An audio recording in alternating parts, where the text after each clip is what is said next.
এনসিপির শীর্ষ নেতাদের দুর্নীতি কিংবা লুটপাট, তাদের অভ্যন্তরীণ রাজনৈতিক কৌশল অথবা অভ্যুত্থানে এনসিপির এই শীর্ষ নেতাদের কোনো ধরনের কোনো ষড়যন্ত্র ছিল কিনা, মোটা অঙ্কের টাকা লেনদেন হয়েছে কিনা, কি ধরনের প্লট নির্মাণ করা হয়েছিল সেই আন্দোলনে ইত্যাদি ইত্যাদি সম্পর্কে হয়তো আমরা অনেক কিছুই খুব দ্রুত জানতে পারবো।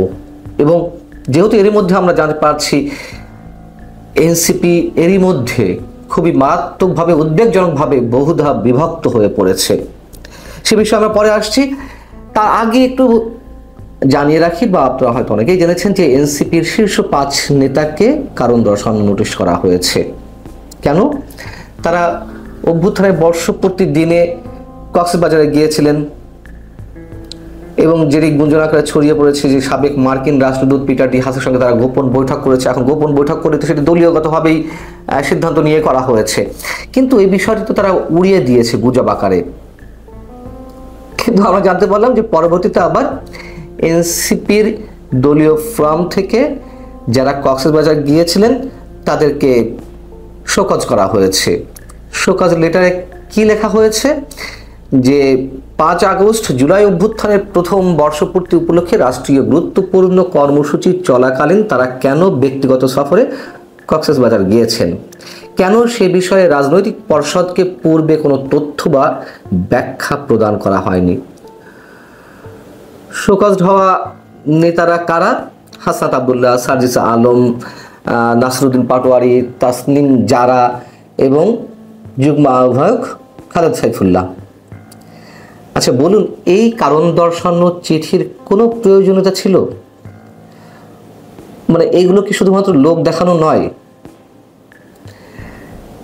আমি জানি না তাদের গঠনতন্ত্রে কি আছে, এটুকু তো বোঝা যায় যে তারা তো আর চাকরি করে না। ব্যক্তিগত যদি কোনো সফরে গিয়েও থাকে, দলকে না জানিয়ে কেন গেল, এটি কি চাকরি?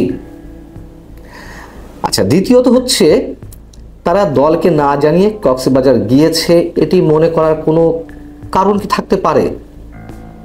যে অভ্যুত্থানের মূল দাবিদার এই এনসিপির শীর্ষ নেতারা, তাদের একটি গুরুত্বপূর্ণ অংশ এই যে তাসনিম জারা কিংবা হাসনাত আবদুল্লাহ, সার্জিস আলম, নাসরুদ্দিন পাটোয়ারি, এরা তো সবার শীর্ষ নেতা। এর বাইরে কে আছে? আক্তার হোসেন, নাহিদ ইসলাম, এই তো, অথবা হান্নান মাসুদ। তো শীর্ষ নেতাদের একটা বড় অংশ দলীয় ফোরামকে না জানিয়ে কক্সবাজার চলে গেল, এটি হতে পারে? এটি হতে পারে না। কোনো গোপন বৈঠক থাক আর না থাক, এটি হতে পারে না। অন্তত এই গুরুত্বপূর্ণ দিনটিতে তারা এভাবে যেতে পারে না। আর আমাদের ধারণা অবশ্যই তারা গোপন কোনো বৈঠকে, সেটি পিটার ডি হাসের সঙ্গে হোক বা অন্য কোনো কারণও হোক, তারা খুব গোপনেই বিশেষ উদ্দেশ্যে কক্সবাজার গিয়েছিলেন। দলে যাওয়ার কথা না তো আসলে। এখন বিষয়টি হচ্ছে তারা যে কারণ দর্শান নোটিশ দিল, এটা হচ্ছে শাক দিয়ে মাছ ঢাকার মতন। এটি করে আরো মানুষের সামনে বিষয়টি প্রশ্নবোধক করে তুললো আরো খুব বেশি করে। ঠাকুর ঘরে কেড়ে আমি কলা খাই না, সেই অবস্থাও হতে পারে যে আগে থেকে নিজেদের সবকিছু মানে অনেকখানি রহস্যময় করে তুলছে। এখন পিটার ডি হাস যে কক্সবাজার ছিলেন সেটা নিয়েও বিতর্ক উঠেছে। তার সঠিক অবস্থান সম্পর্কে জানা যায়নি। কোনো কোনো মাধ্যম বলছে, জানা যাচ্ছে যে তিনি যুক্তরাষ্ট্রে আছেন, আবার কেউ কেউ বলছে না তিনি কক্সবাজার আছেন। যাই হোক, তবে আবারও বলি, বিশেষ উদ্দেশ্যেই তারা গিয়েছিলেন, এটি আমাদের দৃঢ় বিশ্বাস। এখন বিষয় হচ্ছে কি, যেটি বলছিলাম যে এনসিপির সব অন্দরমহলের খবরের সব কিছু হয়তো খুব শিগগিরই একেবারে খোলস ছেড়ে বেরিয়ে আসবে। তার কারণ এনসিপির গুরুত্বপূর্ণ 2 নীতি নির্ধারক আসিফ মাহমুদ সজীব ভুঁইয়া এবং মাহফুজ আলম, তারা দুজনই সরকারের উপদেষ্টা পদে রয়েছেন। তারা সাম্প্রতিক সময়ে যে মুখোমুখি অবস্থান নিয়েছেন, তাতে করে আমরা অনেক কিছু জানতে পারছি। তথ্য সম্প্রচার বিষয়ক উপদেষ্টা মাহফুজ আলম গত 4 আগস্ট তার ফেসবুকে একটি পোস্ট দিয়েছেন যে 1-11 পদধ্বনি শোনা যাচ্ছে। পরবর্তীতে সেটি তিনি এডিট করেন, সমালোচনার মুখে সেটি আবার ডিলিটও করেন। সেটিকে কেন্দ্র করে আবার আসিফ মাহমুদ সজীব ভুঁইয়া, স্থানীয় সরকার বিষয়ক উপদেষ্টা, তার ফেসবুকে লিখলেন, আগে সরকারের ভয়ে জনগণ পোস্ট ডিলিট করত, এখন জনগণের ভয়ে সরকার পোস্ট ডিলিট করে, যেহেতু মাহবুজ আলম সরকারের একটি অংশ। আসিফ মাহমুদ সজীব ভুঁইয়ার পোস্টের নিচে ছোট্ট করে লেখা ছিল যে সেলফ ক্রিটিক। নিশ্চয়ই এটি সেলফ ক্রিটিক নয়, এটি মাহবুজ আলমকে ক্রিটিক করে লেখা, এটি আমরা নিশ্চিত।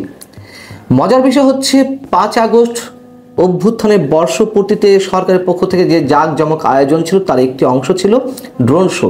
সেই ড্রোন শোতে আসিফ মাহমুদ সজীব ভুঁইয়ার এই পোস্টটি শো করা হয়। তার মানে দ্বন্দ্ব সংঘাত কোন পর্যায়ে গিয়ে পৌঁছেছে। মাহবুজ আলম এর আগেও অনেক পোস্ট ডিলিট করেছেন, এডিট করেছেন। যেমন গত 29শে জুলাই তিনি একটি পোস্ট দিয়েছিলেন, সিডনিতে তার ভাইয়ের অ্যাকাউন্টে একটা মোটা অঙ্কের টাকা লেনদেন হয়েছে, সেটিকে কেন্দ্র করে তার বিরুদ্ধে দুর্নীতি অভিযোগ ওঠে।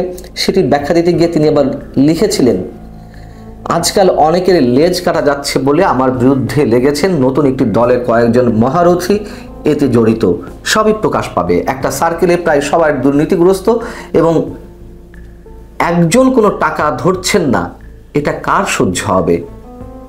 সেটি এডিট করে পরবর্তীতে আবার লিখলেন, যখন এনসিপি নেতারা তাকে তীর্যক আক্রমণ করতে লাগলেন যে একটি দলের বা একটি সার্কেলের সবাই দুর্নীতিগ্রস্ত, বোঝা যাচ্ছে কোন দলকে তিনি ইঙ্গিত করতে চাচ্ছেন। স্পষ্টভাবে এনসিপি নেতাদেরকে তিনি ইঙ্গিত করছেন। তো সমালোচনার মুখে তিনি সেটি এডিট করে লিখলেন, আজকাল অনেকের লেজ কাটা যাচ্ছে বলে আমার বিরুদ্ধে লেগেছেন বিভিন্ন দলের কয়েকজন মহারথী এতে জড়িত, সব ষড়যন্ত্র প্রকাশ পাবে। দ্বন্দ্ব সংঘাত একেবারে প্রকাশ্যে আসছে আমাদের সামনে। মাহবুজ আলম যদিও পোস্ট দিয়ে তিনি অসংখ্যবার তা ডিলিট করেছেন, তার এক্সাম্পলও আছে, এটাও সত্য কথা।